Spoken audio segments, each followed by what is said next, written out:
guys, we'll talk more about that, but that will be something that I'm going to have to come up with you guys. Okay. Oh, yeah.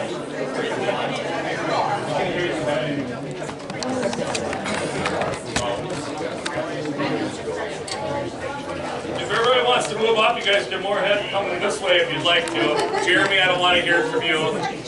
Speak louder. Oh, gotta speak louder. I can hear you just You can sit where you want to, that's fine also. No, you can't get in the kitchen though, the senior center, and take their macaroni and cheese for tomorrow.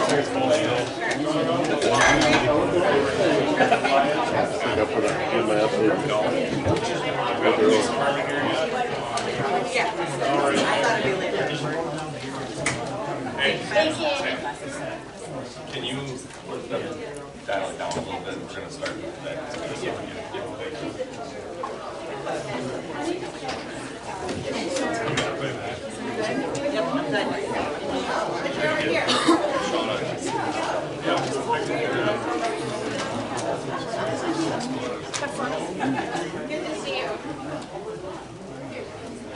Okay, 5B, discuss status of water rate case for the Public Service Commission, Sean Labs from Naylors and Associates. Is Brian on this too? I think so. Okay. Did you give Sean a heads up that we're an hour behind? Yep. I told him we were going to be.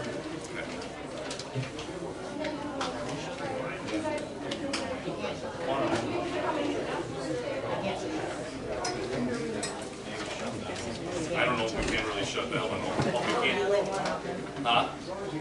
Can you unlock it, Jody? Can you make it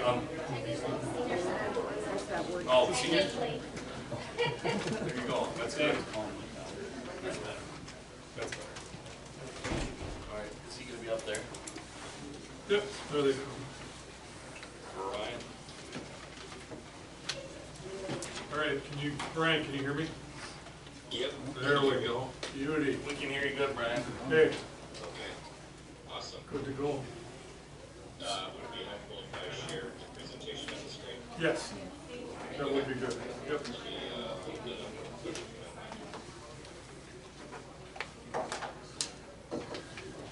Sorry for the slight delay. We had a long public comments tonight.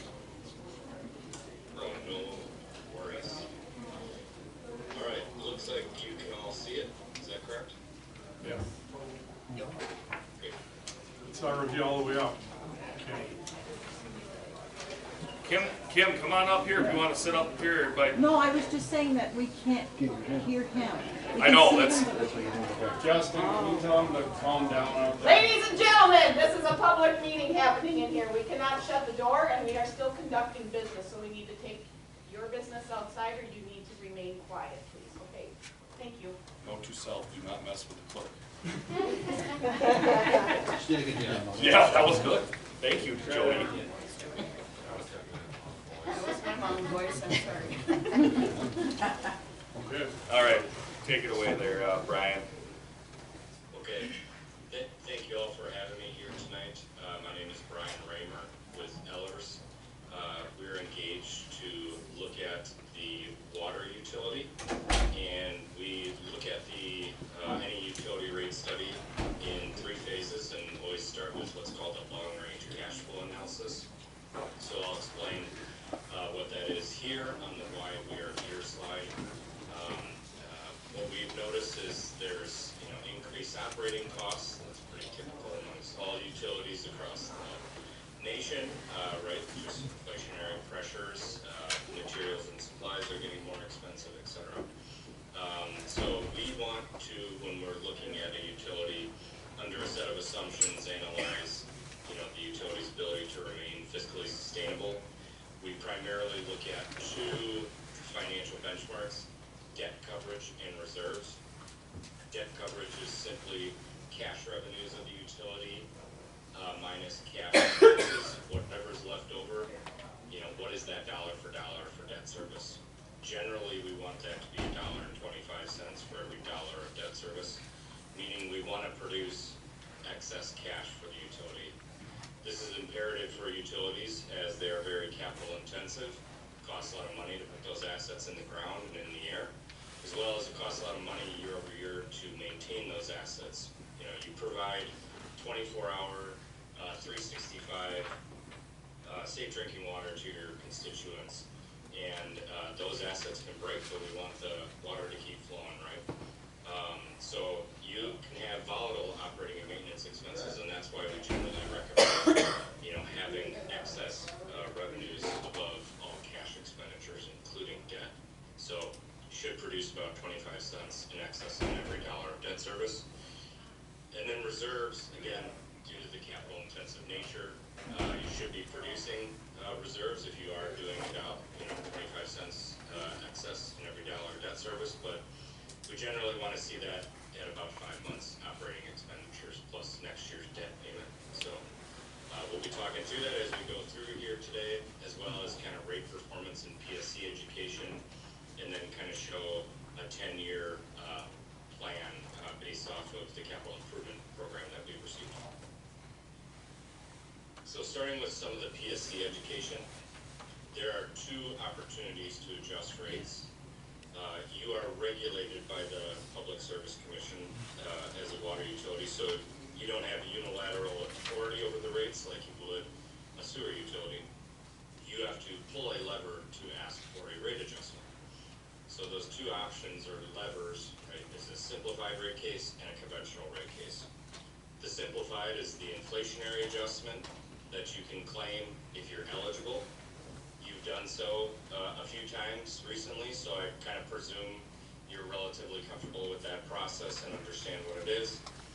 The other one, though, is a conventional rate case, which is a full rate review and kind of audit of your utility by the Public Service Commission that entities really only undertake, right, if they need something larger than a inflationary adjustment. So the last one you did, the full rate review, was completed in April 1st of 2016, so likely started sometime in 2015.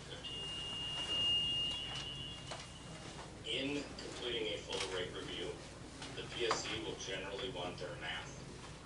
We've provided this slide, the rate revenue determination slide, in order to try to contextualize what their math is.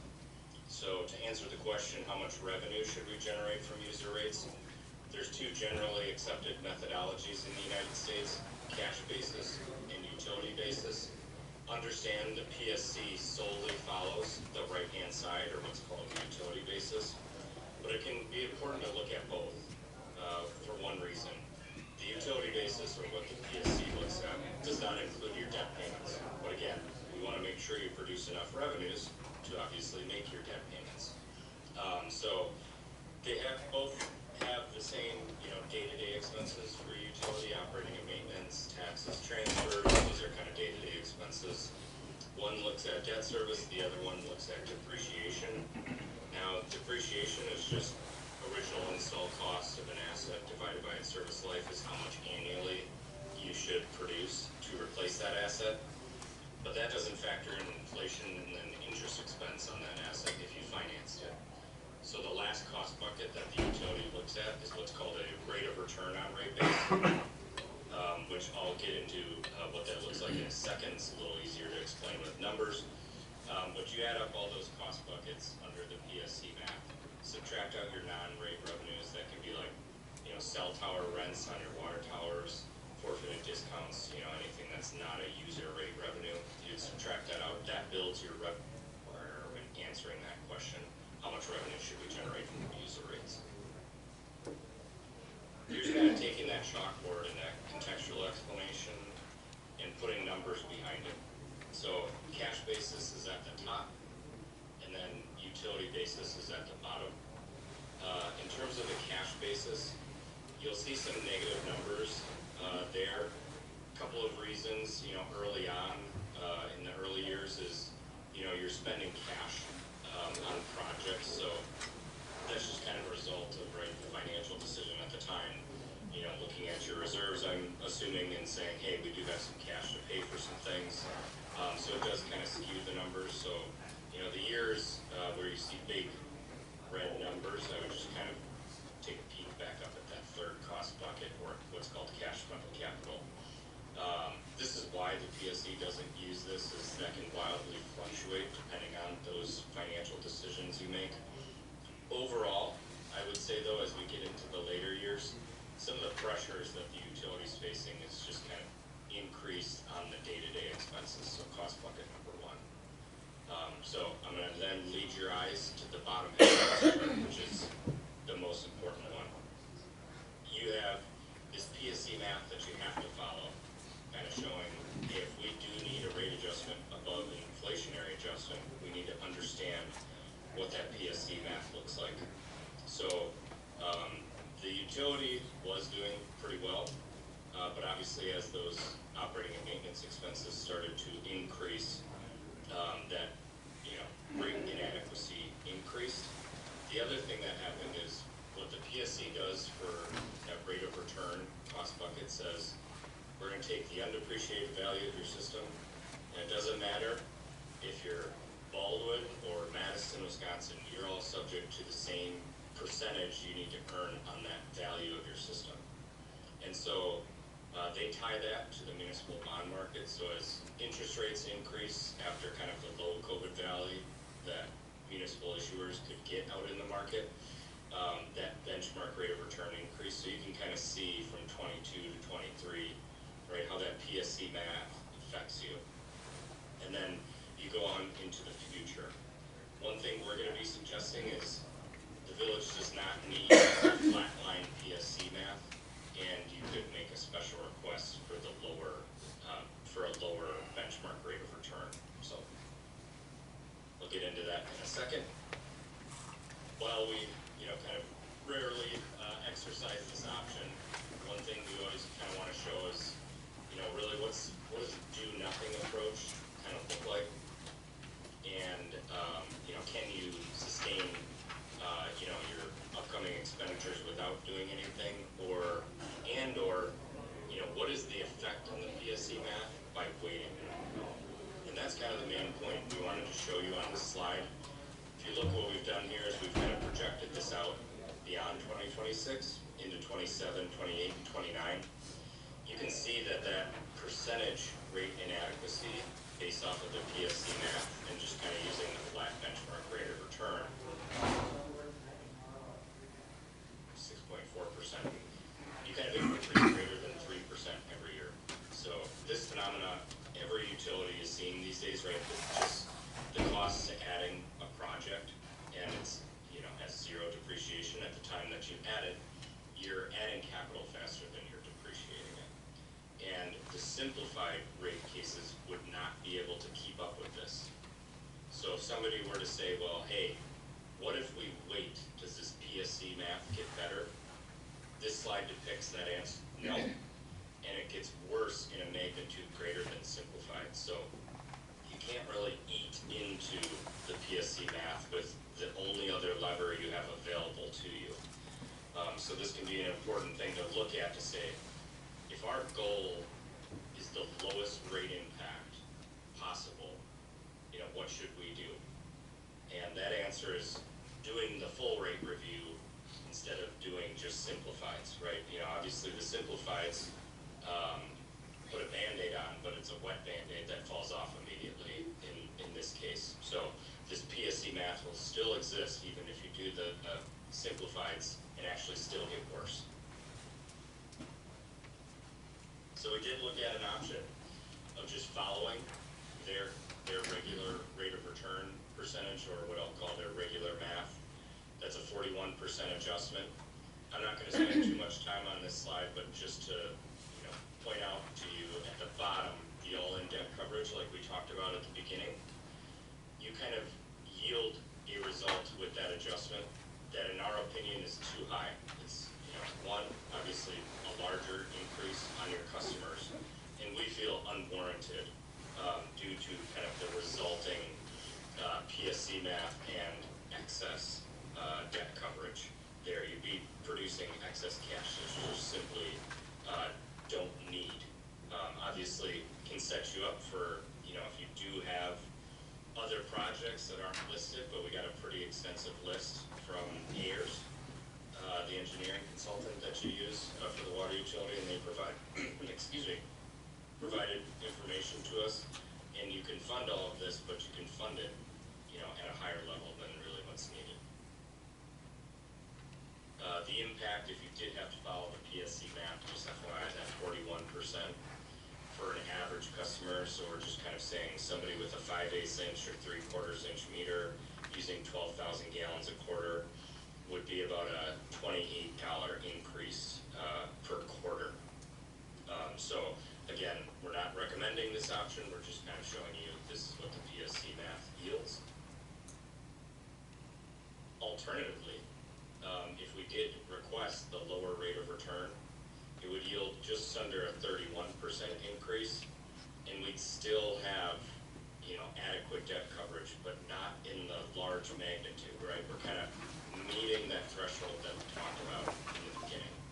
So this is what we are recommending to the village, is to, you know, move into phase 2 with a lower rate of return, but we just provided to show, hey, what does a 10-year cash flow look like if we do make this request?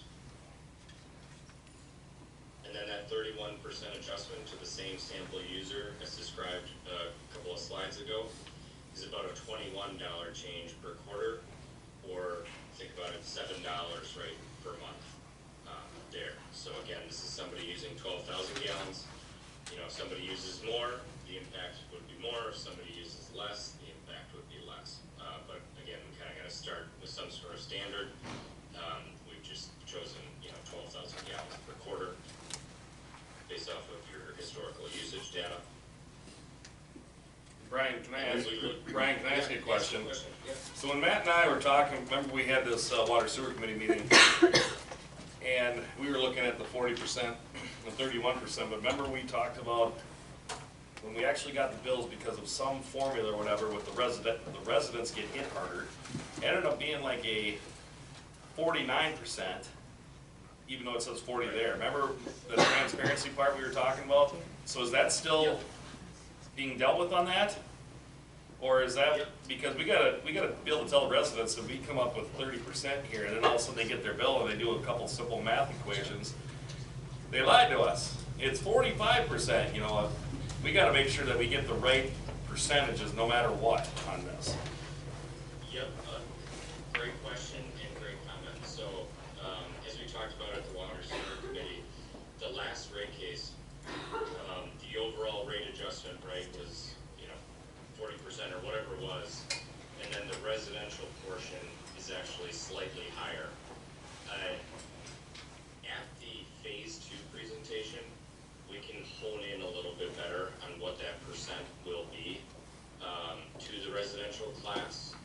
It's just kind of, we have to do all of the work to put into the rate case application what that is. So this presentation is just kind of how to fill out, you know, our recommendations on how to fill out the rate application. Then the next presentation, you know, phase 2, assuming you move forward, that's where we'll show kind of the, I would say, more concrete numbers, all subject to PSC decision, but we'll kind of hone in on, you know, how the PSC looks at cost allocation between the customer classes, but you're highly residential community, so they tend to, you know, obviously increase the residential a little bit more because they're just the largest reliable source of revenue, right? So we can get a little more minute on that topic within the phase 2 presentation. Well, I'd like to see it after listening to one of the public comments tonight, that we can upcharge all the billionaires here in town and make them pay for all the water. It'd be great. Okay. You're supposed to laugh, Brian. It was a joke.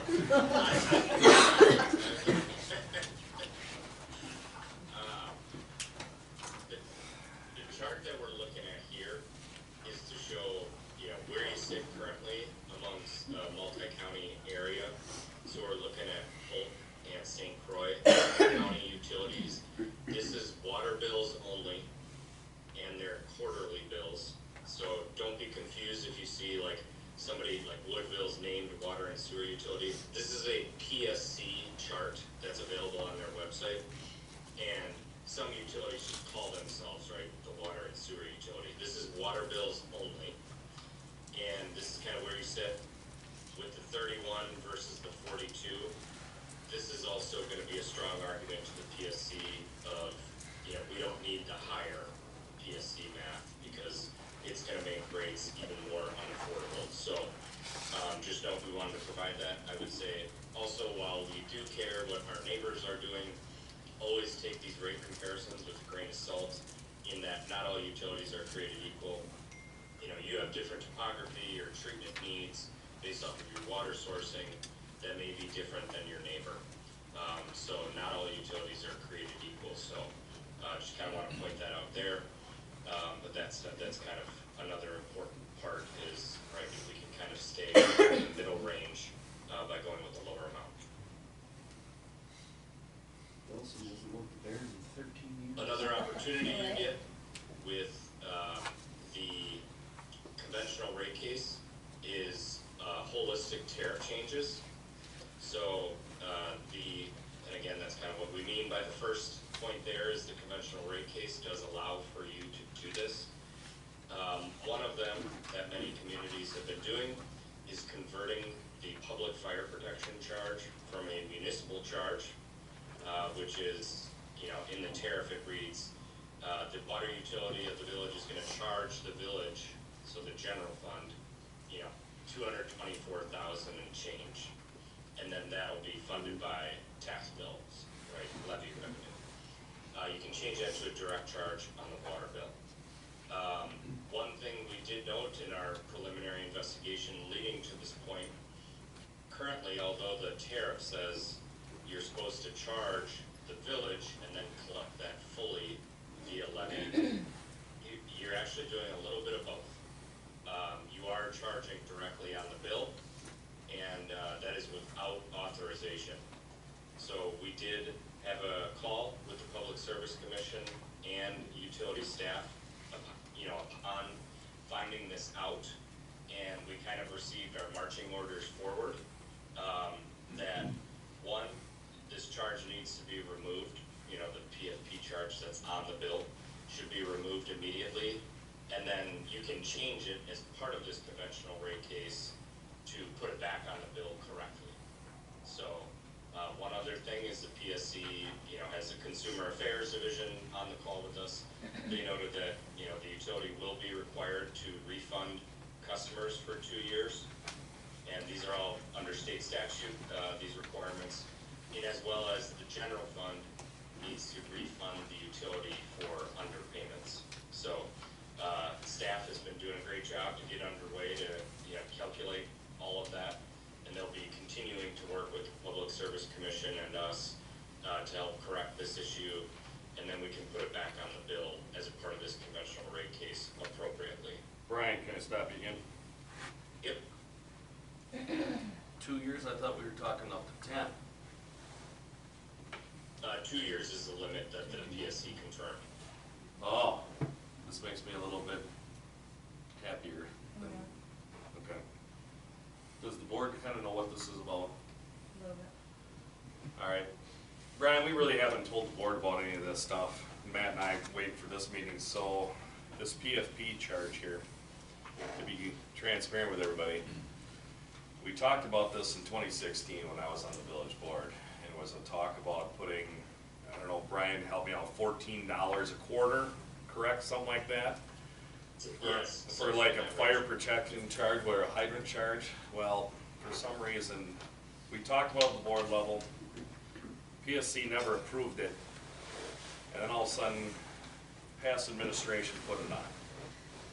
And we've been doing it for a while now, and we caught it, or Ehlers caught it, somebody caught it, so we've been charging basically $14 a quarter for a few years over what we're supposed to be. So that's where this refund of Baldwin residents is probably gonna be coming from. We gotta figure out the fine-tune numbers, and if we're gonna write checks back to the residents, or are we just gonna maybe give them an option of possibly, we're gonna credit your bill, and we'll just take it back from that or whatever, so.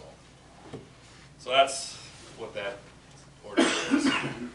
Yeah, the board didn't really know about that yet until this meeting, so, Brian, so. If anybody else got questions about it, you can talk to myself or Matt to get a little better idea. Matt, you were on board, you talked to PSC, so. Okay, Brian, go ahead. And that, you bring up a good point too, that I should mention, the refund can be a bill credit. So that can kind of make the, you know, cash flows, check writing, you know, kind of makes the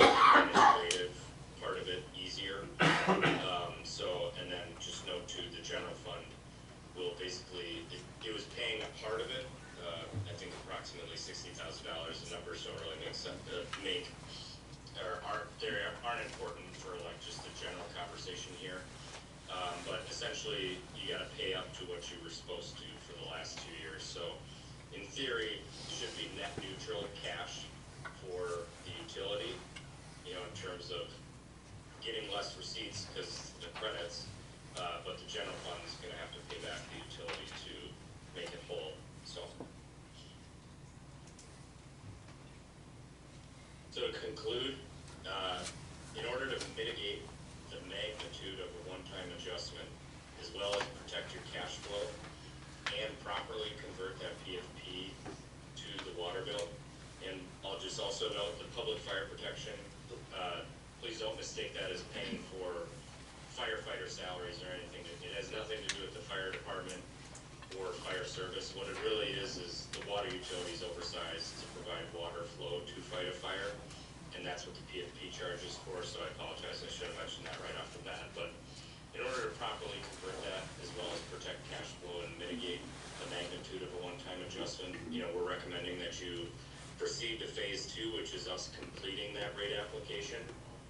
And we would hope to bring those application results back at the March meeting, talk a little more concrete on bill impact, talk very concrete on customer messaging, because there's a lot going on here with the PFP item, as well as, right, it's not a small increase either. So again, customer communications will be crucial, and we will kind of help you through that. That'll be part of our next presentation.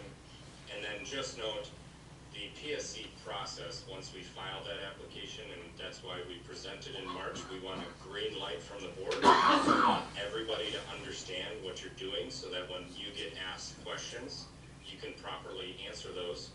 But after we get that green light, presumably in March, the rate case proceedings do take some time. So this is just kind of a typical timeline for these. We do about 15 to 20 of them a year across the state. So we got a pretty good sense on how long they take. We could expect, you know, final decision from the PSC, you know, 6 months from filing that application, or maybe sometime September, October of this year.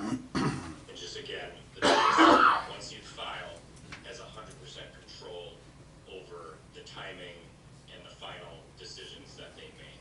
So really the only action we're looking for is just kind of a motion to move forward with phase 2, and if you want to just say as presented, that gives me enough to know we're going for the lower rate of return. So that's all we're kind of looking for tonight, is to move forward so we can complete that application on the village's behalf. Any more questions for Brian?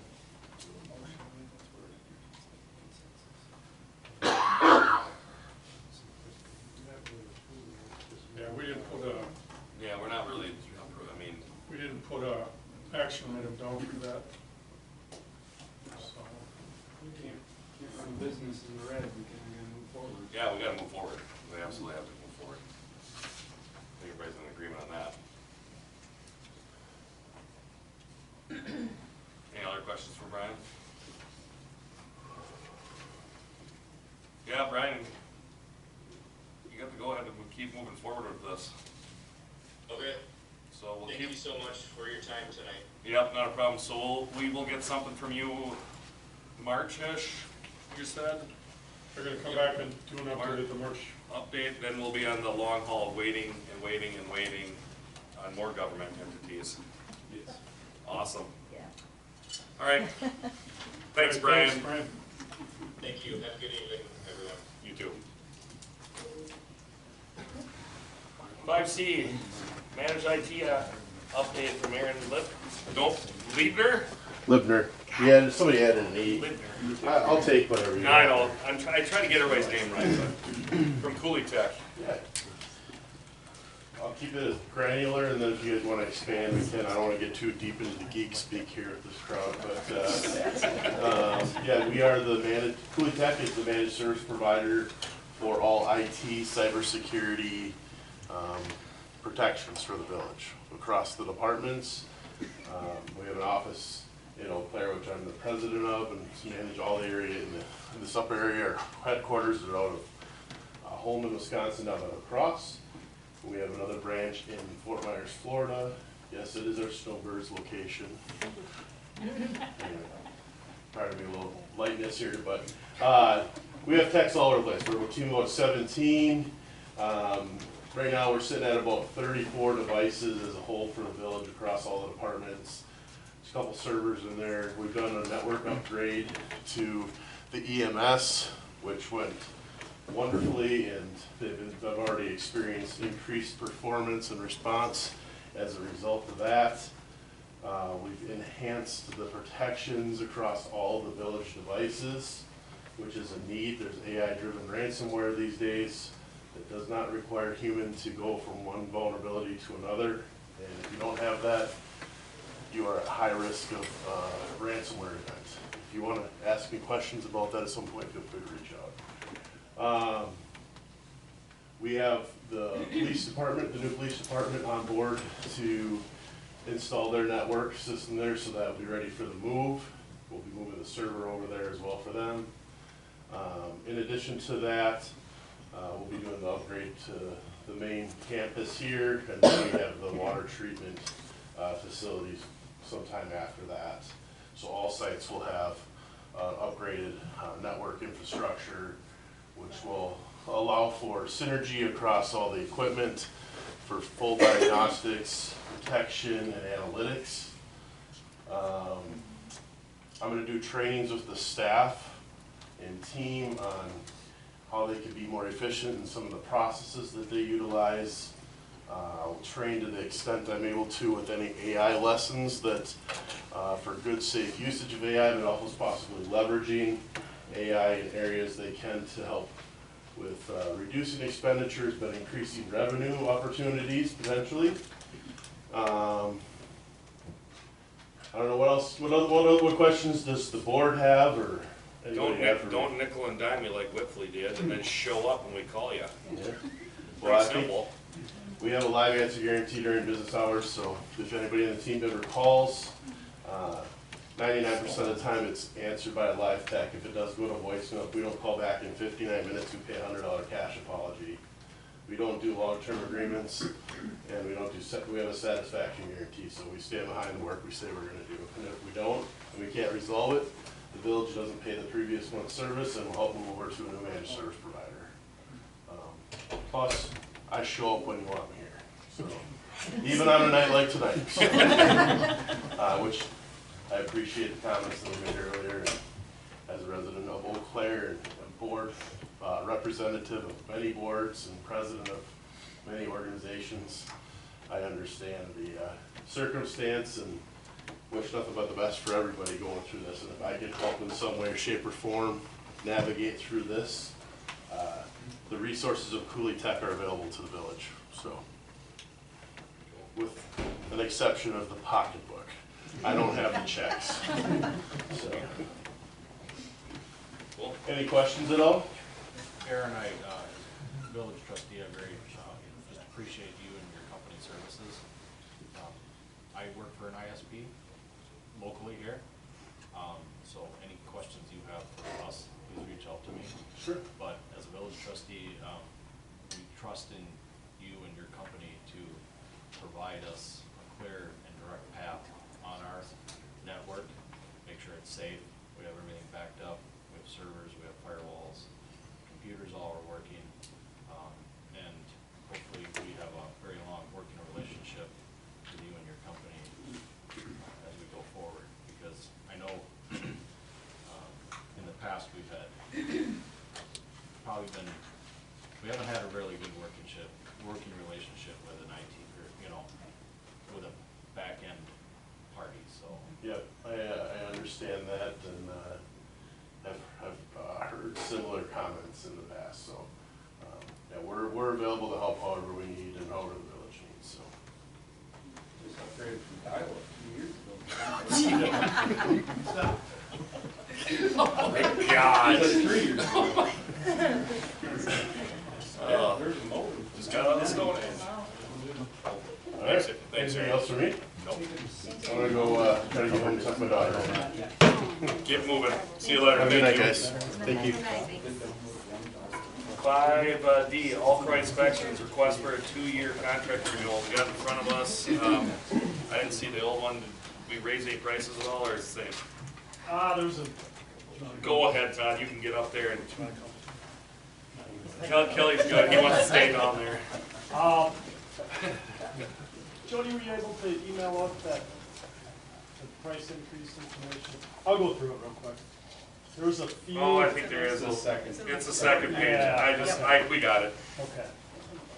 Just to kind of hit on it briefly, I'm not gonna go through the whole thing, but, it ends up being anywhere from, 1% to a 3% increase. If you average it out the last 10 years we've been here, basically. Commercial, went up the most, that went up from, basically $145 inspection charge to like $155 on anything, existing.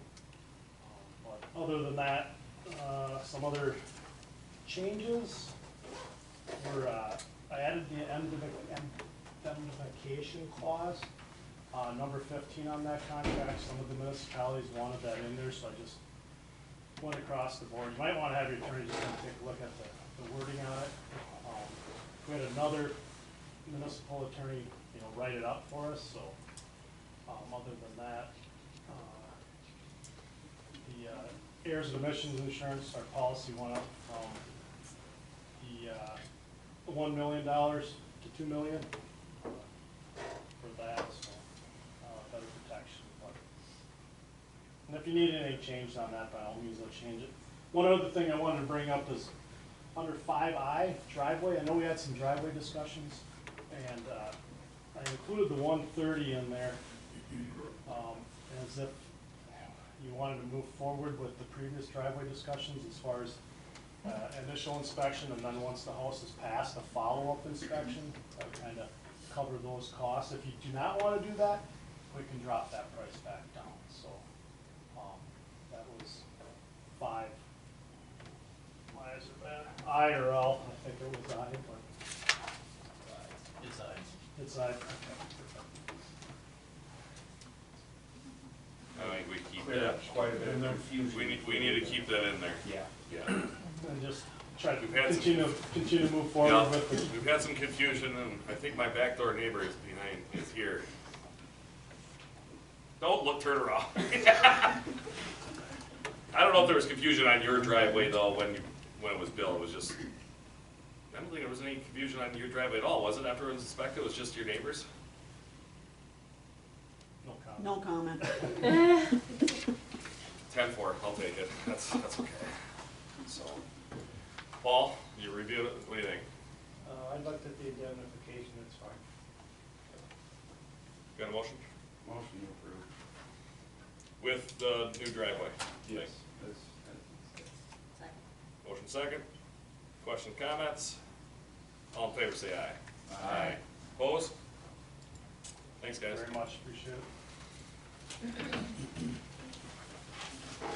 5E, Police Department Building Renovation Projects. Food Chief, finally up. Yep.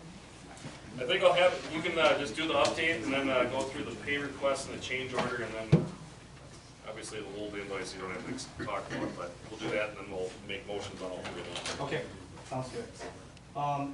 Construction schedule, we were able to get an update from Berghammer last week, so, the police garage completion date is kind of pushed into early March, just because there's some complications with the weather that happened last week. We've got things happening that are affecting the lead time of the lockers that are coming in, so they pushed it about 3 weeks or 2 weeks, about a little bit there.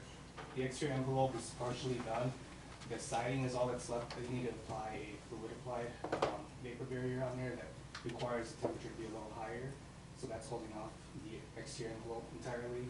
And then the garages, so we talked about last month, that being a 2-week lead time, it's actually a 4-week. We had made a mistake there. I think we were thinking about the operators and not the alternate doors. So that was pushed a little bit further until the end of February. They should be here soon. So the DNR garage and the police garage should be entirely closed by the end of February. Parking lot addition, there's still some work need to be done during the spring, but that'll be when the ice melts. And then the interior renovation, the The locker lead time is what's holding that back, but everything else in there should be done before March. Any questions on the schedule so far? First things ordered, last things to show. Yeah, it was. It was the first thing to order. Right? Yeah. So the current status report, all interior walls have been painted and ceiling grids are starting to be installed, so it's moving fast on the inside. Restroom tiles are almost done being installed. Flooring is also installed in the office and reception spaces. They were ready for the furniture to be there and to be installed as well. And furniture is on site. If you ever walk in there, it's completely packed. There's no space to walk around anywhere. So, lots of fun. The exterior, the shingles were almost done last week when we were there, but I think when I drove here, I inspected it. It's all done. They're just working on the exterior siding. So, any questions on the status? Okay.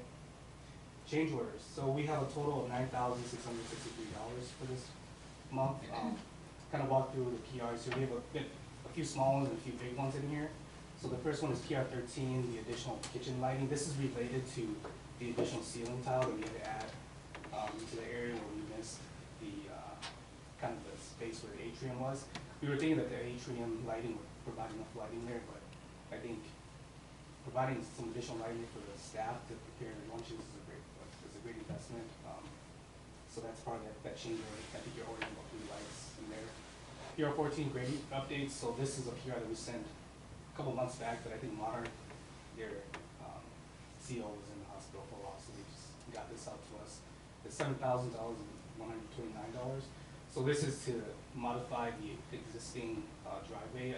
I think the survey that we got, there was some problems with the way that it was done, and so it wasn't shown correctly on the survey, so our civil engineers weren't able to identify that. But when they were on site working with grading, they were able to kind of catch that before they did everything. That $7,000 includes removing a little small portion of the existing that we weren't showing, and then adding some additional grading. So, DPR 16 additional soffits. This one's a small one that we had to add to kind of conceal some of the walls, specifically where the front entry is, where we have the ballistic panels. It doesn't line up with the chipboard, so they just need to be a soffit there. It just needs to give it a nice clean look. PR 17 is a small one, coffee maker, water connection. I think their kitchen area, they requested to get just a small water connection there for their coffee maker. And PR 18, the evidence electrical outlets. This one, during the shop drawings, we noticed that the outlets for the evidence pass-through lockers weren't being provided, so we just did a PR for that so they can get that installed correctly for the refrigerated evidence pass-through lockers. And we have a credit here at the end, the PCL 19. The sub was on site and we were able to identify some of the ducts that are in pretty decent shape, so they were like, well, we don't need to remove these, and we asked our mechanical engineers as well, they're like, yeah, we'll do this keep, and so they gave us a credit back for not providing any additional ducts. So that puts a total of $9,663. Pays for the coffee maker hookup. Change order with a credit. Yeah, that never happens. Yeah, that's pretty awesome. Next I put on there was for the DNR, not the police. That's right, should have done that instead. Next steps here, so once the ceiling grids and tiles are in, we should be able to start installing the carpet everywhere. And the casework and plumbing fixtures should start being installed as well, so that should go pretty quickly. Locker delivery, as I said, is the lead time item that's pushing the essential completion date.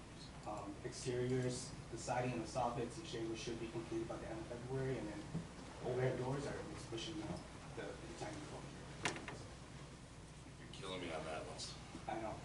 Because we get to charge I DNR know. those garage doors are in. Yeah, it's not in yet, I'm sorry. It's not your fault. All right, so if you scroll down, I have a few photos. I was trying to get some nice interior photos, but there's boxes everywhere, so these are the best I could get. The photo on the left is the office space that they started installing the desks and the carpet installed, painted and everything. It looks pretty nice. Kevin's office is on the other side of this. He picked it out already, so good for him. And then the right side is the bathroom. We have a tile there. It's almost done. They're starting to finish all the flooring, so it needs a little cleanup, but tile looks great. I don't think there's any issues there so far. Okay. And then onto the exterior here, a few photos. This is the inside of the police garage. So they started, the liner panels are on site. On the left side there, you can see that with those white metal panels. That's gonna go on the interior of those walls, all the insulation that is in there. So I think on that day, they were having an inspector scheduled to come out and look at the insulation. So it should be done by now, but we'll check tomorrow. And then on the exterior, let's move down a little bit here. There's a connection that we talked about. They have it all connected and all the shingles are installed. I think the last time I drove there, the soffits are actually installed already, all framed out, so it's all ready for all the metal work and shingles. All right, that's all I have. Any questions so far? You want me to ask the question, or do you want to do it? Let the player. Well, the garage that won't ever burn down? Yeah, so, did we? Where was I? You and I attended, construction meeting. So Wold's gonna pay us back for all that extra fireboard that doesn't need to be on that building, or what? That's what they came up with? One guy thought they needed it, the other didn't. And Oh, I think it was a code. For that red board is what we're talking about, all that. I heard that you don't need it, you do need it. Code thing. It was a code thing that's, Yeah. And FPA usually requires all exterior. it's probably not a big difference, I mean, or is it a huge difference in price is what my question is. Your facility is pretty small, the garage is not that big of an addition, so I don't think it was like that big of an issue. Plus we saved $40,000 in furniture. Yep, you did.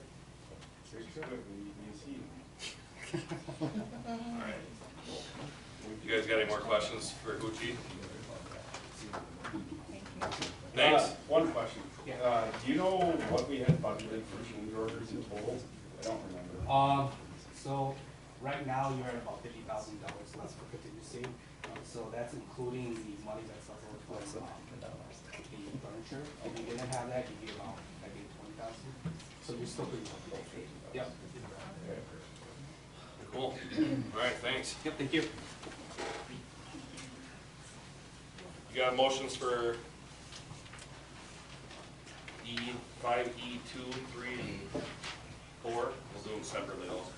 Make a motion to approve pay request number 5, 110, 508, 75. Second. Motion second. Questions, comments? All in favor say aye. Aye. Opposed? Motion to approve change order number 4, 9663. Second. Motion second. Questions or comments? All in favor say aye. Aye. Opposed? Motion to approve Wold invoice, 5,787, 85 cents. Second. Motion second. Question, comments? All in favor say aye. Aye. Opposed? Okay. F, 5F, review and approve street closure, Main Street, 8th Avenue, 9th Avenue, 2020-69. That's still street dance. Move to approve. Okay. Second. Motion second. Questions and comments? All in favor say aye. Aye. Opposed? Actually, I'll abstain. Okay, put that on there, he abstained. Yeah. I almost. Put it under, after motion carried. After motion carried, say abstain and Zummer. Okay. G, discuss and approve renewal to the 2 village ag leases with John D. Farms. Paul's favorite penny. So, Yeah. John D is asked, John D. John D. John D. John D. It's John John D D. has asked that the board consider renewing these 2 leases with them. They haven't asked for any change in terms of rent. So the only thing I would like to ask again is we could do 3-year agreements. We have another agreement with them that's 3 years. Are they okay with it? Yeah, you guys are good with them. I got one comment. Yeah, and then there's also a thing about, we might have to set aside some land for.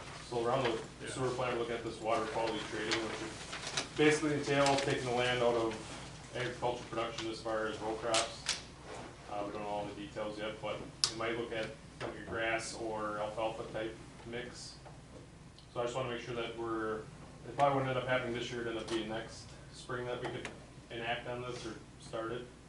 wanna make sure that our lease reflects that we can, if it's a 2-year lease, I guess I don't know what the standards are as far as what we can do, on our end to recapture that land basically, and I just wanna make sure on the sewer plant that that land is available to us for water quality training for sewer plant.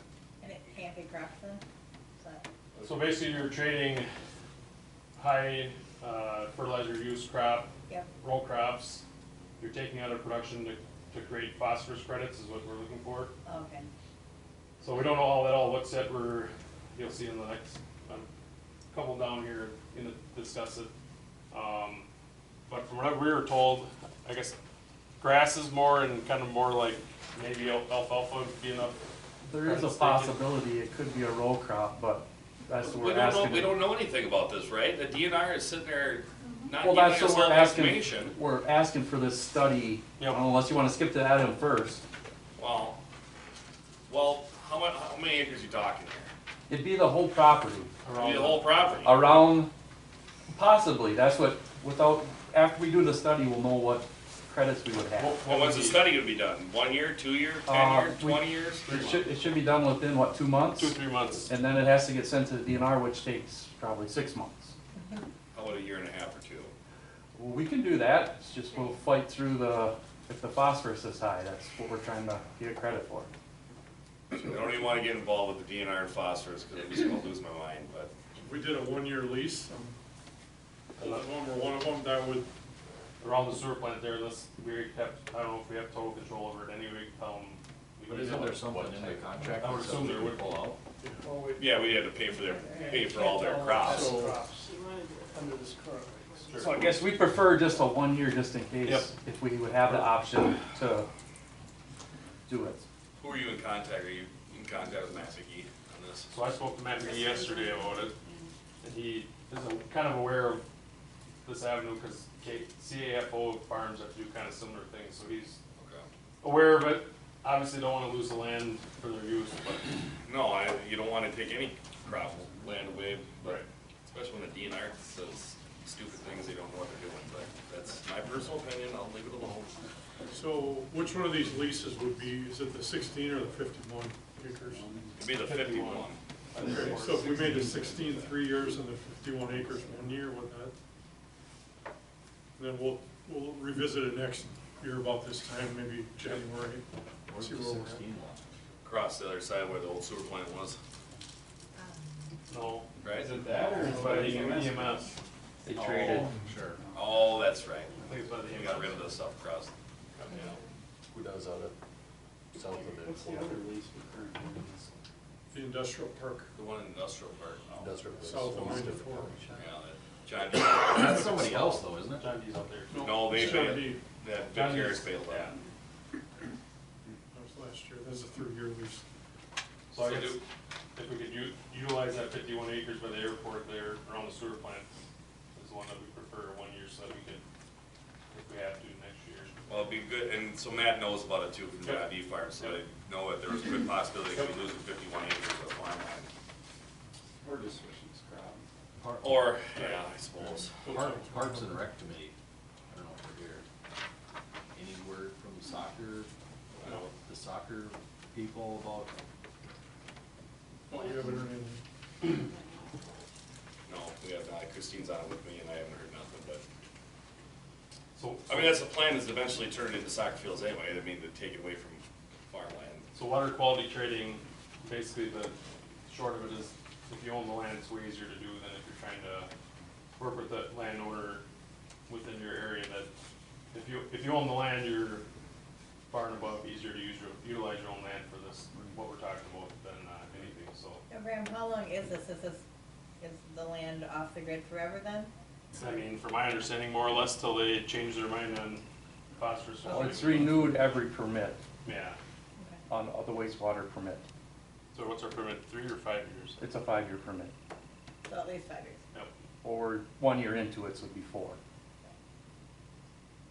We're gonna spend a bunch of money to reduce your phosphorus from the plant. It's Right. yeah. It's amazing, just spend more money and we'll just like give you credit points, like, so it works. Do you have to review these anymore, You Paul? can do or- a golf one. The same, basically, as before. So stressful. So we wanna- Change the Alright. terms. We wanna move the 51 acre to a 1 year and the 60 acres to a 3 year. And we'll let you talk with Matt about it then and say, hey, this is what's cooking. We might tear into your crops this year. Hopefully we can just say, let them get their crops off in October if they're doing corn or beans, and Yep. then we'll go from there. See if the DNR will give us grace on that. Yep. Okay. Do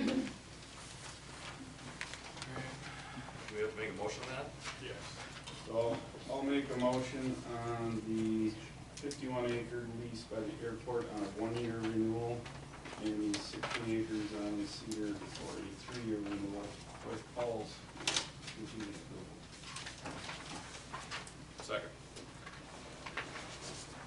Motion second. Questions, comments? Favor say aye. Aye. Opposed?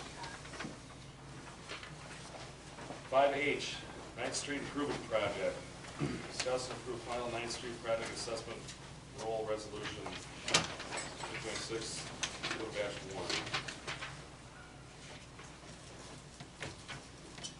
Hi, So Mitch isn't here. Mitch. Hi, Mitch, how are you? So the final Ninth Avenue project assessment roll, all the assessments came back lower than what we projected, except for two, I believe. And one was due to longer length of sanitary lateral, to make everything jive. And one was Baldwin light stream with their driveway going into their building, I believe is the only other one. Otherwise, the rest of them came back lower than what they were projected at. Yeah. Some are pretty substantial, some not as much, depending on lineal footage of some laterals, and that removes some of the driveway area for make everything jive, tying it in. This is just a send it out there, right? Mark. Yeah, I mean, this will be the final assessment for each of the properties. There's only one hearing, public hearing required for the project, so Right. there won't be another hearing. Asked about that.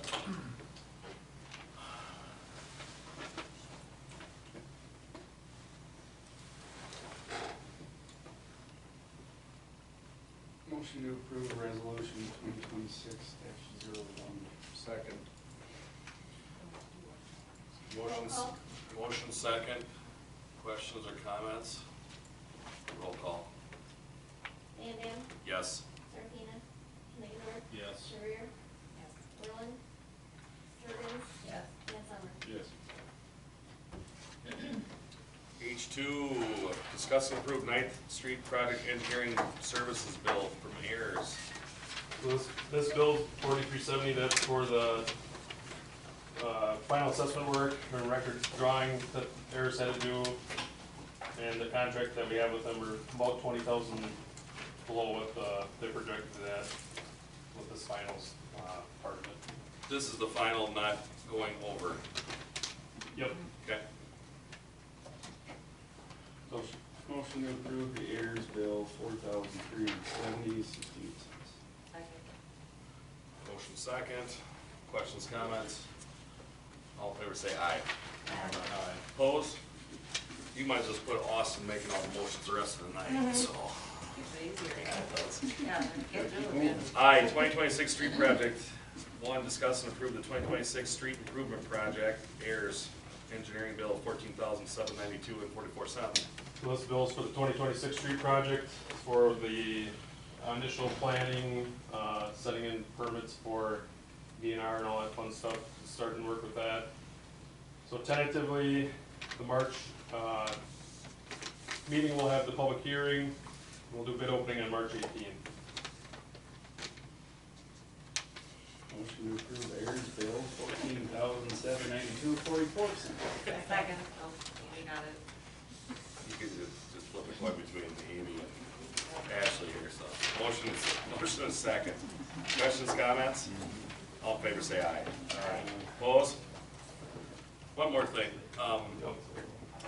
the overage bill for the project, we already paid Ayers on that already, right? Yes, what It'll basically be printed on our, It'll be, in the future here. yeah, that's what I thought. Yep. Okay, thanks. J, discuss and approve copier purchase or lease with the police department.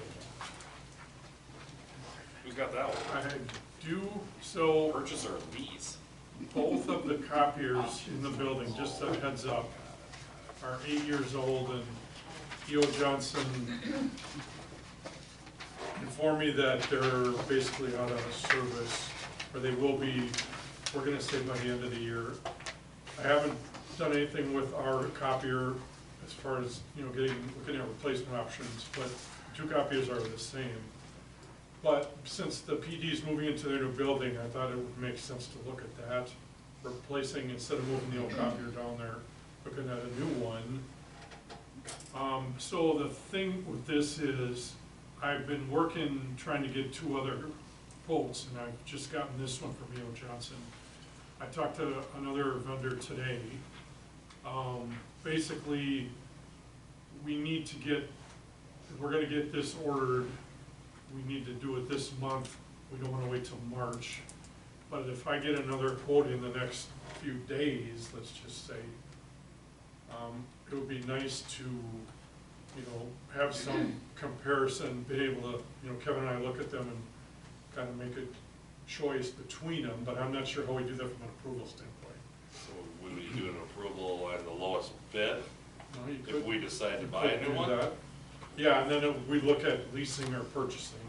Okay, Mark, who did the library just go to? Library just got a new, I don't remember off the top of my head. because if you start using that same company for all three that you need, you make, you could possibly discount, right? So let's think ahead. If we look. And that's what we're trying to do, we're trying to get, So, I mean, the tool. proactive. So, Kim, do you remember? I'm pretty sure it's E.O. Johnson. Okay, Okay, so then, and we've been okay with this, with Rico, the current one that we have, so. You know, it's not like we've had issues with it. but it's also a good idea to talk with E.O. Johnson and say, hey, if the village is buying all of our printers that we, or copiers that we need from E.O. Johnson, can we get some kind of, Well, they did take that into account, they said, you know, they gave me quotes for two copiers. I just brought this one forward now because I think the other one we don't have to replace right but they away. have a third one here. They do, So we're right, dealing with she that. knows that, but she said they would. Okay. Hasn't the library already replaced their? Yeah, so. EMS also uses E.O. Johnson on a lease basis, so the library's on a lease, the EMS is on a lease Yeah. with that company. Yeah, so we have purchase amount is $49.95 and the lease is $111.88. So, $188 a month. Perfect. Does it include service, like maintenance on it? Yeah. Yes, Purchasing or just Purchase lease? doesn't, Maintenance Oh. is sometimes it does. depends on, yeah, you pay $60 per quarter Oh, for For maintenance. maintenance. that was just too dark of a blue there. So, But yeah, that's- so if we go with E.O. Johnson, that's fine. I mean, we've had good luck with these newer Ricos, so.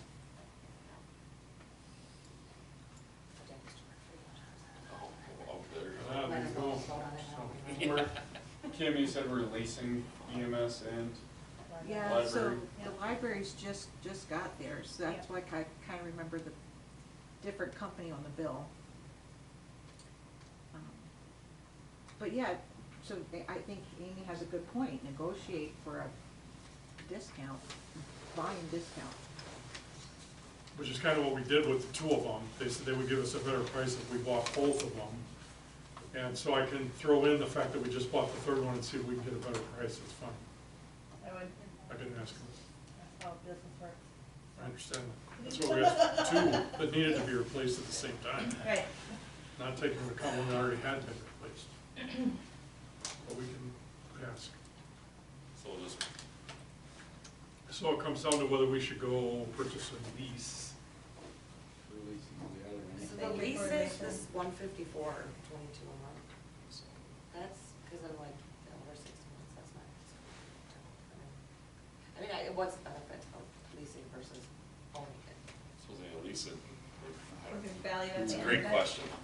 Is value at the end of it? Does the decision You have said you don't to pay all the be money up front, tonight? is what we're supposed to. Right. Do you want me to spread put the all cost the of numbers purchase together? Over 4 Well, the library board had decided to buy it outright, and Kim had talked to Beth, and we somehow between you and her, you decided that lease was a better option. What was that decision? Well, it was also partly that to buy that one outright was $10,000. Okay, And a big cash outlay. right, okay.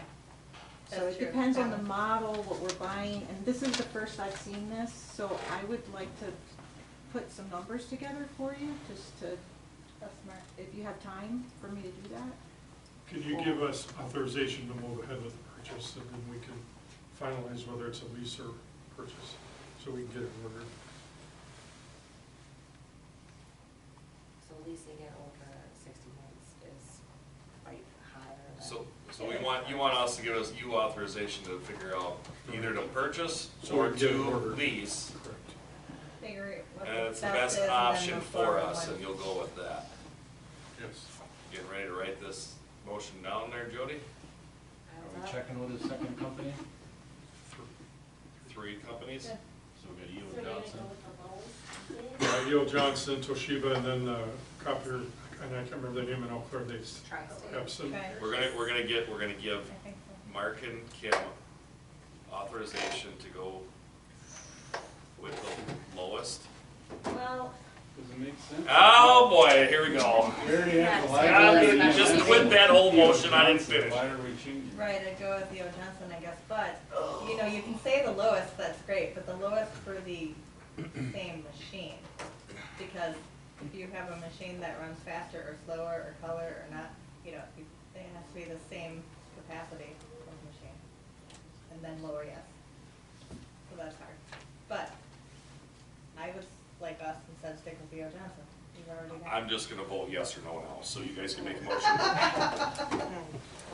Just cancel my motion. Thank you. How about motion to evaluate the bids coming in and make a decision on staff as far as what to go forward with? Perfect. Purchase or lease with E.O. Johnson. Then you set the vendor, so we know. Don't look at me, Say that's it again, Zane's. yeah. I'm I just will voting make yes a or no. motion to approve office staff and administrator. Go ahead with the copier with E.O. Johnson, whichever option they feel best. Machine and.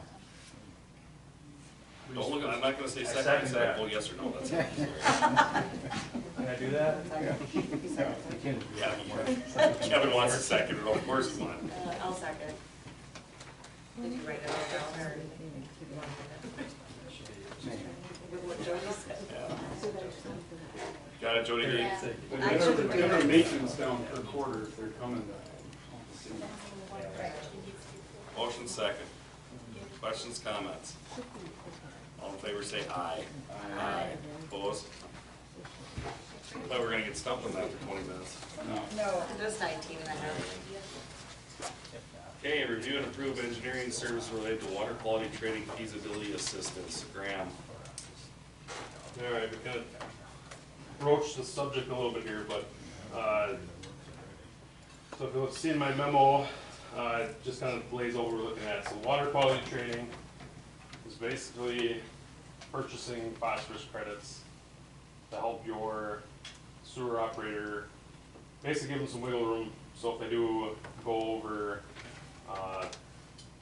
the limit, then we have some wiggle room by purchasing phosphorus pounds. The way we purchase phosphorus pounds is by basically doing a project upstream of the wastewater outfall. And basically the simplest option is to take production agriculture, reduce some of the phosphorus that requires, takes, and reduce it by, like I said before, either doing a different row crop or grass or something like that to offset it. So the Village of Baldwin has a phosphorus limit of 0.075 milligrams per liter for a 6-month average. So we're bringing wastewater in at 8 to 10 parts per million, we're bringing it down to 0.075 or less to be in compliance with our permit. A monthly average is 0.225, but your 6-month is 0.075. So we're right there, we're really close. Right now we're under it, but basically, one bad sample and you're sampling totally, with that small of a number, one bad sample can totally mess up your 6-month average. One sample out of all the ones you take in a month, over 6 months. So, a lot of municipalities are looking at this, water quality trading. So basically, it's a way to give yourself a little bit of flexibility. So we talked about this with a couple different engineers, and basically the land around the sewer plant is the most efficient to use because we own the land and whatnot. So within our watershed, we could use land within our watershed, which goes all the way up to basically County Road E, south to the sewer plant, and south a mile or two. So we're looking at is land around the sewer plant. So we would like to spend initial $15,000 to investigate this. So basically, there's a whole bunch of numbers that need to be figured out with crops and usage of phosphorus and all that needs to be figured out. It's not like a simple 5-minute thing. It takes quite a bit of time and effort. And you'll see in my packet I have a quote from Donahue Engineering. And the scope of their work is $14,000. That brings us basically to DNR ready report that we can submit to the DNR and hopefully they'll approve it. If it takes a little more effort, it's going to cost more than that. The second one is SEH, and their initial is $10,100. But as of this afternoon, we were told that it costs another $12,000 to get it to DNR ready, basically. So it's the pre-steps to get it there. Donahue's basically going to get ready to go to DNR. SEH would take a little more effort. So 22,000 instead of 14. So Jeremy and I are requesting up to 15,000 to investigate, which would cover I guess the Donahue at this point. So come out of the sewer fund. Yep, the come out of the sewer fund. It's not budgeted. We didn't plan on doing it, but the more we learn about phosphorus removal and how hard it is to attain that low level, yeah, a lot of communities are doing it, not just us. I'm gonna ask you a question, don't get mad at me, because I'm getting owly, once again, it's the DNR. When is this shit gonna stop? Like, we spent $15 million on a sewer plant, it started off at 12, now we're at $15 million. Yep. It's still not working correctly 100%. We can't get our phosphorus down. So if we do this, what if our phosphorus numbers don't go? They're gonna go tell you that we gotta go to the next door farmer and, you know, they're testing stupid. Well, this is Let's go test upstream, not where the water comes out of the plant. This is the whole point of doing this, to give us some buffer room and it provide a pretty good buffer of, I guess I feel pretty confident. Jeremy's doing a lot of things to get us to that point, a lot of extra testing that we didn't necessarily do from the get-go. That's helping us make sure we're in line. Chemicals that we use, we're exploring different chemicals to try to see if they're more beneficial. But yeah. Why isn't DNR guy here telling us this? Why are they going to you to So come to us? to answer your question though, Lance, I want Wally to be up here. Get Wally up here and explain this to me. we don't have to do this study. It's just but what would happen is if we go over, it's gonna cost us more. And then we'll possibly come into a non-compliance and then eventually be not violation notice. And it's just, so we're trying to beat that part. And, you know, I was down to a 0.05 end of January since October. And we had 2.1s. That bumped it up to a 0.06 already. And I mean, that's how close it is, just 2 little samples in a 3-month span. So we're hoping this could maybe get us to a 0.09 or a 0.1. But I'm just saying, what if it doesn't work? I mean, I know it's 15th, it's not the Well, and end see, of the there's so world, many but factors. I'm sick and tired of doing this. We pulled in, and some of this, I hate to say this too, the plant wasn't built right, in my opinion. Okay, there's. Thanks, Captain Obvious. Yeah. I'm not, sorry, Jeremy, I'm Yeah, sorry. no, but like, you know, I'm looking at trying to get some analyzers in so we'd know data more frequently. Like right now, I test twice a week. I think we should have analyzers in there doing it 15 times a day.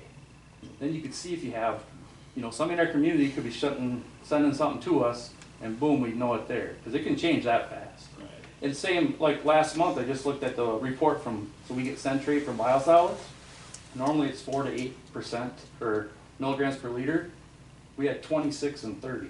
So now we're taking 7,000 gallons or 8,000 gallons with 30 milligrams per liter and treating it instead of 8. And I mean, we're adding it as slow as possible, but there's so many factors, and you gotta try to catch them, so. But I know your frustration, but that's what it's for, so. It's like every month you come for more money. You told me to bring it in as much Wish as I list, could. you're right, I did, so. So long story short, this really isn't gonna get our phosphorus numbers down, but it could buy us credits to buy it down. Well, it gives you a buffer zone for that, So yes. basically, you choose number, whatever number, when we figure this out, instead of a 0.075, it'd be a point. Well, and 1.2 or there is a 0.1. chance, so there's a chance this 15 grand is for nothing. Yeah. I mean, if it isn't enough, I don't think we should do it. But this Like is, every grant this is we've your ever applied initial for, we just starting, throw money out. right, well, this is your initial starting point to try to do it. Yeah. Wally comes into town, make sure you call me. I just He's- want my 5 minutes in the ring with Wally, or a DNR representative. He's in a good position right now, we're gonna leave him there. Yeah, I know. Because we were in with non-compliance the last 6 months, so I have to send reports to him every month. And that's To be like honest, .06 right now is great. Wally's out to help us. He does do a great job trying to assist us to get where we need to go. It's the DNR in general that's the tough cookie. Yeah, I know. We put the sewer plant in and never worried about it, now we're just confused about it. I know. You should have put the right one in. Yeah. Alright, motion to approve water quality trading, up to $15,000. Motion second. Feasibility study. Questions, comments? All in favor, say aye. It's real. Opposed?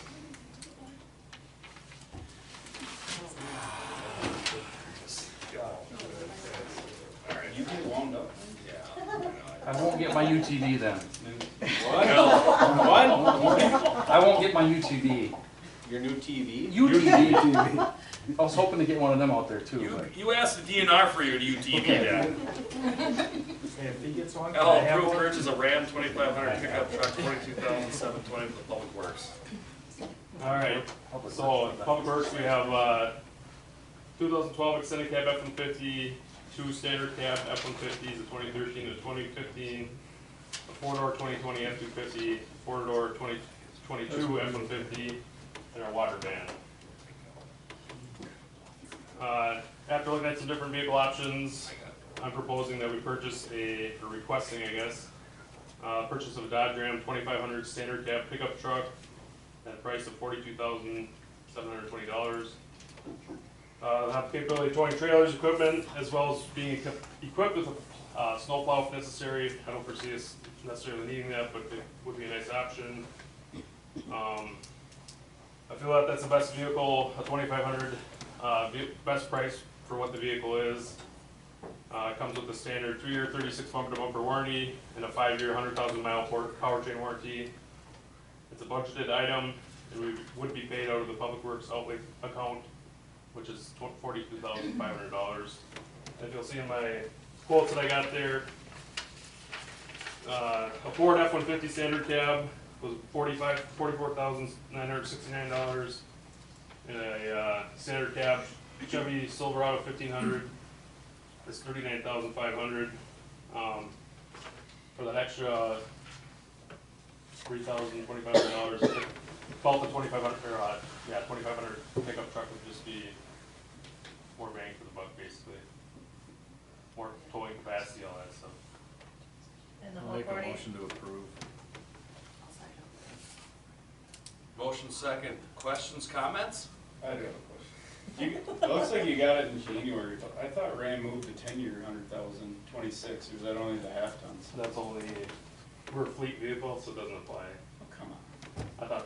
I was hoping the same thing, that jives really well with our usage and mileage, Right. but for fleet vehicles, it doesn't. Well, they're not dumb, they know that fleet vehicles are gonna get just beat on. 1/1/26, ran with 10-year, 100,000. Yeah, fleet vehicles are excluded from that. Of course. Was the whole 42.7 budgeted? 42.5. 42.5, okay. Would they give you anything for trade for the old truck? So, we discussed that, trading it in and whatnot, but we really like to keep that truck because we run short at the sewer plant. It doesn't owe us anything, as long as it's not breaking down, we're gonna propose to keep it. And the older ones aren't worth? I mean, we could get, if we put it on Wisconsin surplus, we get 8,500 is what it supposedly is worth, but for that price, we're better off just keep utilizing it. The 2012? Yep. We ride that baby out. We owe, we don't owe anything on it, so it's, yeah, keep using it. It'll last longer than we need. Any more questions, comments? All in favor, say aye. Aye. Opposed? Thank you. Alright. M, review and approve 4.5% Wisconsin retirement employee contribution for Kevin Moore, police chief. I brought this up. We could not find his, agreement, Final offer letter. the final offer letter in the M drive. It was right at the same time that, the administrator, Change of administration. change of administration was exactly at that time period. Somebody called Frank? Frank, I can remember that. Oh, No, Frank. it would have been him. It was actually Tracy was doing his first letter. Yeah. And then she was supposed to, once we agreed upon it, was supposed to do this and then put it in the M drive and it never got put in. So, I think everybody's right at this 4.5%. They pay into WRS themselves out of their check. That's what he wants to And we be at. match? Yeah, or whatever it is. We put in some, they put in some. I'm not sure what we put in. They But can put in more. Kim, does the village match a 4.75? More than matches, so the Wisconsin retirement system has a total percent for protective employees. Okay. That's 21, I think, almost, between 21 and 22, I didn't Okay. bring the, but you can go online to Wisconsin Retirement and so there's classes, there's general employees, then there's protective employees, and then we have a third class here because we have protective employees who are under a bargaining agreement. Right. So, but Kevin's not, but the rest of his staff are, so this would just be all of you approving his rate to be the same as the rest of the department, his department. Yeah, if that makes sense. So we just want to get approval on it so we can put an actual letter in. Motion to approve 4.5% retirement. Second. I didn't have to go through it. Motion, Second. second. Questions, comments? All in favor, say aye. Aye. Opposed? And discuss and approve fee increase for animal control and impoundment. This must be you. Yes, so, we had an instance recently of the dog catcher. We're asking for an increase to the impounding fee, which is up on the screen. And wording that says, in the impounding fee, it says includes actual animal control fees, so we can assess those to owners if we do incur those, and it doesn't happen every call. And I'd also like to raise that dog and cat fee from, say, was it from 39 to 50, and cat is 14, 15 to 25. We did a lot of those? More do you think, I think? Really? Yeah. Fair amount. Kevin, how many? 2 dozen. A year? A year or a month? A year, I'd say, maybe at the most. Can they come take my dog? I just want to. They can, you just have to call them, and the village isn't responsible for any invoices that are incurred. He's not nice. Poor dog. What is the increase, well, what was it? 39. Okay. Motion to approve fee increase, animal control and impoundment. Second. Motion second. Questions, comments? All in favor, say aye. Opposed? Committee reports, Public Safety and Personnel Committee. You got the minutes there, right? Everything that we talked about? No, nothing, there's no action. No, there's no action to be made. Planning Commission, they met, there's a comprehensive plan update. Which is in the packet. It's in If the anybody packet. wants to talk about Quite a that. lengthy one. It was, We went through housing, and what else did we go through? Just housing, yeah, the introduction, I think. introduction and housing. It was a good discussion. Is that the one with Nicole? Yeah. Yeah. We didn't have any, the only turnout we had was the planning commission, so Yep. hopefully we can get some other board to come. It's always what, the fourth? Fourth Monday of the month, At 5? 5:30. 5:30. Maybe all in the crowd wants to come the fourth Monday of the month, over here for a comprehensive plan. We'll get your ideas for stuff you want in the village. Come at 5:30. Drink some coffee though. Keep you awake. It's not always exciting. No, it's not, but we do need the. But it is good. It'd be nice to have the community there. You know, get some ideas from everybody. We can make the March one. 5 Mondays in that too. All right, tourism committee met, you got the minutes for those. Department heads, Eric? Couple of different review things. I did sit in on the comprehensive plan update. And then, just mentioned the infrastructure improvement plan. Graham and I actually had a call with the DOT this morning. We've been talking with them about inclusion of utility replacements with their mill, it's currently a mill and overlay project with some reconstruction on a Highway 63 project that's slated for 32, but could happen as soon as 29. Yeah. Are you serious? Now they're back. Yeah, so. It's the government land. I know, sorry. And, but what he was saying too, the representative we were talking to, was the project manager for DOT, was that most projects are going on the early schedule now. And so he was gonna talk to the program manager,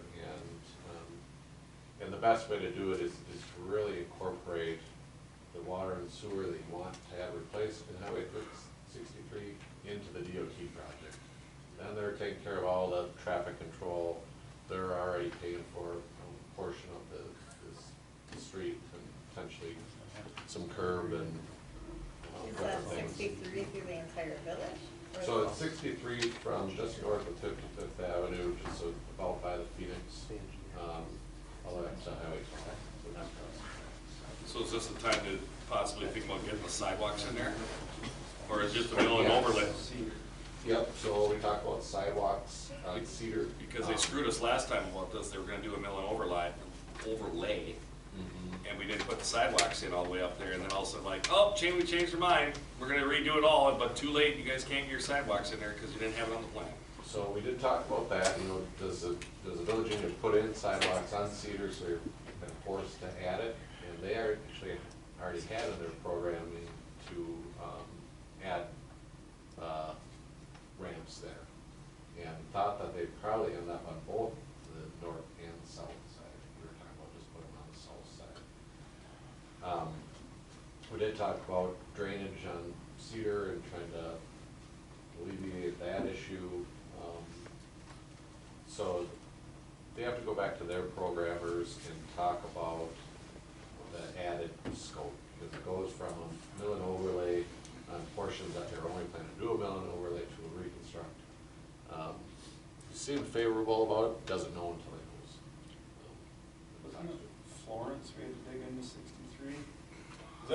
Is that this year's project, or is that was a future one we were looking at? No, that's the, Yeah. that's the one we kind of were, yeah, Okay. talking about with this.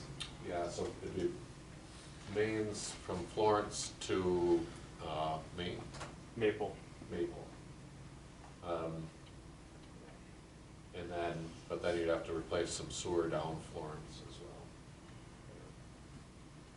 So that'll inform, you know, our scheduling of projects, and, but really it's the time to do it and start thinking about it. Mentioned too, if you wanna do any sidewalk improvements, lighting improvements, like, this is potentially the last time you do a reconstruct for potentially 50 years. So, if you wanna do something else, time to do it. Anything else? Nope. Graham? You don't need to come up, you could just said, no, I'm good, I got everything I needed tonight. All right, In the shop, we're continuing to do our yearly maintenance on vehicles and equipment. Zach and Trevor have been organizing and cleaning the welding bay area and cleaning floor drains, which we do once a year. They just did that. Mitch Nichols, Air's engineer, Craig and myself discussed future street projects, scope of the projects, areas in need of underground utility, construction, and Mitch provided us for Ehlers those updated prices for the water side of things. Parks Department's been working on repairing and sealing garbage can holders, picnic tables. The small snowfalls kept us busy cleaning sidewalks, parking lots, salting, nothing too extreme. The street project for 2026 will be going out for bid here at early March, it'll be mid-March. Tomorrow we're actually meeting to go over finalize the plans, make sure they're all good to go. I'm sure you saw we had 2 water main breaks, a couple weeks ago. One was on a Saturday, one was negative 25. Another one was on a Monday, and it was a lot nicer. It was 10 degrees or whatever. Albrightson's assisted us with that. They went well. Nothing too, just old pipe with holes in them, so nothing. Is that the 7th or the 8th patch in Newton? Newton's A lot. yeah. A lot. There's a lot. And then that one 20-foot chunk of pipe, we have 3 repair vans literally almost touching each other, so. Those are pretty good geyser, I think. Pretty, yeah. That's one that street project obviously that needs to be done at some point. Craig, Jeremy, and myself met with the DNR water supply engineer in January for a sanitary survey, which is performed every 3 years. So it's basically an opportunity for us to discuss with our water supply engineer, our water system, answer questions we have, answer questions he has, make sure we're doing everything correctly within our system, to make sure we're doing what we're supposed to be doing. Make sure there's no deficiencies. So obviously we got our towers repainted, so that's huge. I guess his name's Sonny, and he was super helpful, super like wants us to succeed, obviously, and it was a very good meeting, I felt, and it was really good, and we learned some stuff, he learned some stuff, so it was awesome. At the sewer plant, the correct larger actuators were installed for the sand filter system. We've talked about this about 100 times. They're working well. They're a lot bigger than the old ones were, so hopefully sized correctly and don't break like the other ones were. Jeremy sourced air mixers we're trying to optimize some of the different areas in the sewer plant through small things. So this is pre-sand filter. The effluent water comes in to a tank and then goes through those sand filters. When it comes into the tank, there's a lot of points. It's a big square tank, a lot of points where it's solid settle out. And they either sit there forever and we have to basically remove them with a vacuum truck, or they slug through the sand filter system, which doesn't work very good. So we were able to get some air mixers from a local company, and they use air, so we have air in there anyway, so it actually worked pretty slick, and so far I think they're working pretty good and they're fairly fair price. So along with like the water quality training, we're looking at different ways to optimize performance on the plant. Like he was talking, analyzers for phosphorus, which would probably greatly help us get a grasp on our phosphorus coming into the sewer plant. Jeremy's gonna go to a couple different plants that utilize them, talk to the operators, different brands, explore. He's already looking at different brands, but now he wants to talk to operators that actually are using them to know how much of a pain in the butt they are to maintain and all that stuff, how well they work. I think that's gonna be a lot more of a common piece of equipment in sewer plants with our phosphorus limits the way they are. It's not only us that has a super low limit, it's pretty much everybody, so. Other than that, any questions? I don't wanna hear phosphorus or sewer. Wait till next one. No, I have no question. Thanks, Graham. You you like good news though, so he shared a lot. Those air things that Jeremy put in saved you $4,000, because the other equipment they were gonna buy would cost $5,000, but You the need to stuff he save just me put in. about $4 to $10 million. Yeah. Don't put up the new plan I want.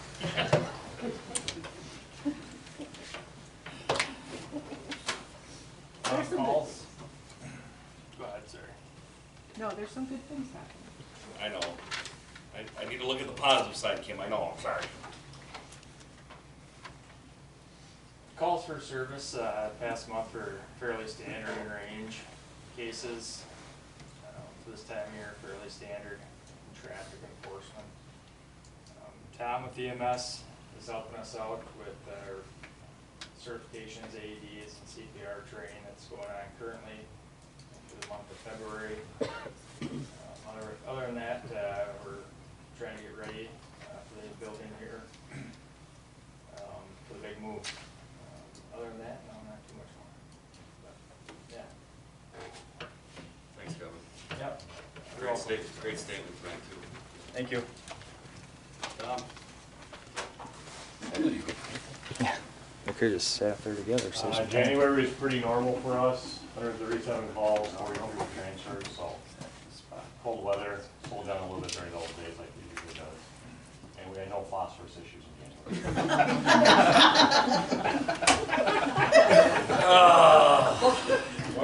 Killing you, Smalls.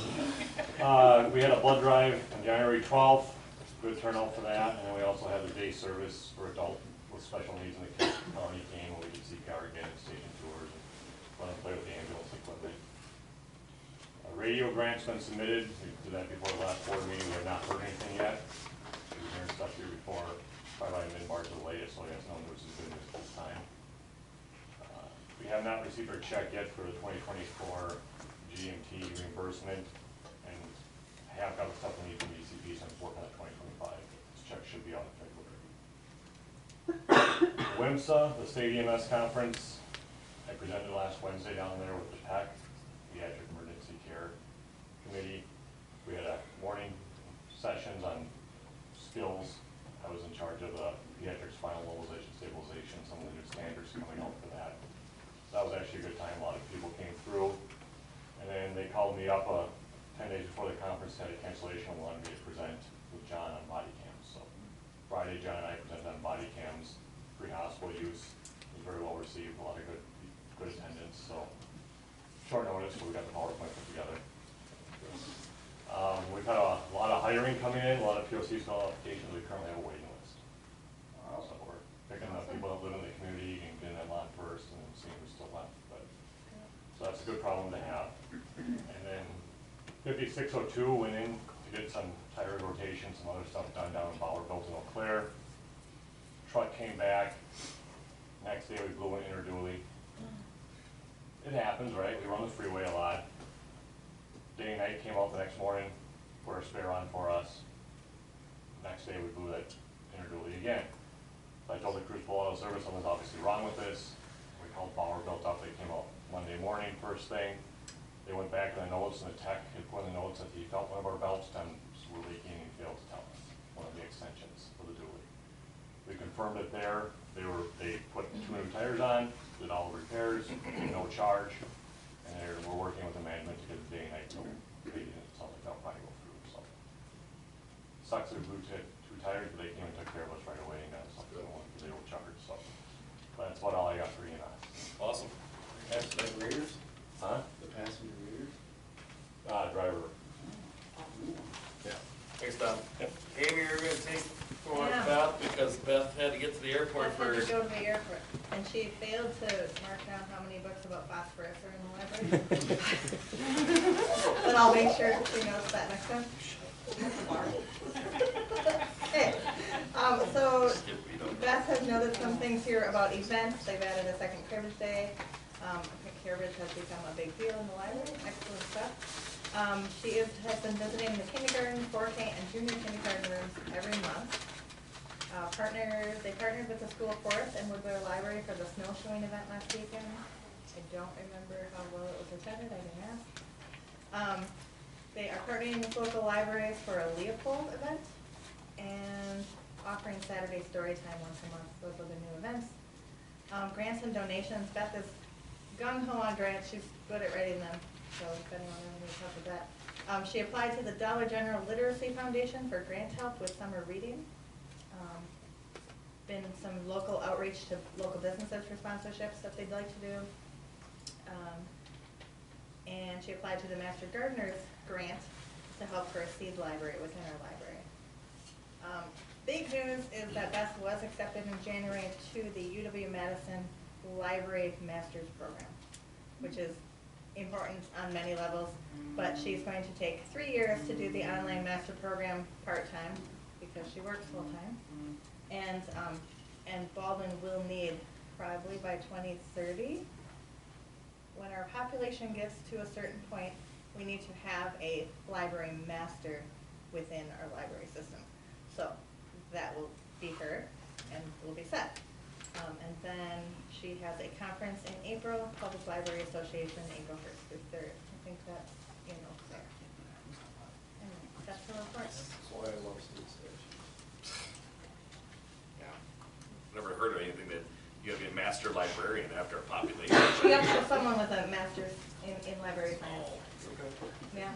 It's I don't know, she knows all of it. What do I know? Mark? So, All right, thanks, Mark. Let's get it. I was gonna say, I'm not gonna go through No. this rough stuff in great detail. I have got some attachments you can peruse at your leisure in the packet. The REV program, which is an entrepreneurial promotional program through UW Extension, has basically a sync, or has a local group in Baldwin. The REV team has been meeting for probably about a year, and they've come up with 3 goals.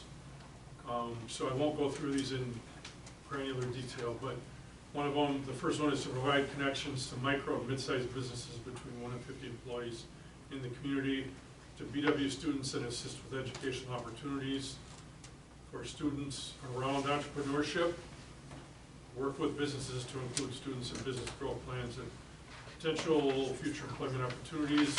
Number 2 is to introduce the idea of business leaders, a establishment of a business leaders roundtable. This roundtable will be limited to 15 participants from different industries who would meet on a regular basis and talk about whatever issues they feel are important. And 3 is to work with the BW Chamber, which is underway on creating programming and training. Programming will be open to all businesses, but topics would be directed to businesses, especially with under 2 years of existence. And the REV team is in the process of working on next steps for these goals, including meeting with the chamber and other business leaders, as well as working with the school to increase connections with local business. So that's all I have for that. And then the other thing was, some of you or all of you may have seen there's now downtown directional signs that appeared. And we did not know about them. The last correspondence we had with DOT in Eau Claire was we were going to design our own signs. And 2 months later, they showed up. Graham called me, and I'm like, oh, I guess they put signs up. So the good thing is they didn't charge us. So that's all I have. Oh, you did? No. They're not very big. They're like, but they're green, and people have noticed them, Yes. and I noticed them because this is something that's been near and dear to my heart for the last 6 years. I saw the Baldwin perk shared everywhere with Yeah. with the downtown Looks sign, really so. That's probably where I thought first. Well, then I thought. They only tried for what, 3 years with the DOT on that? Sure. Forever. Thank you for all for coming. This meeting's adjourned.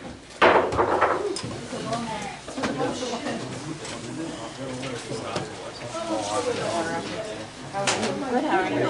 Hey,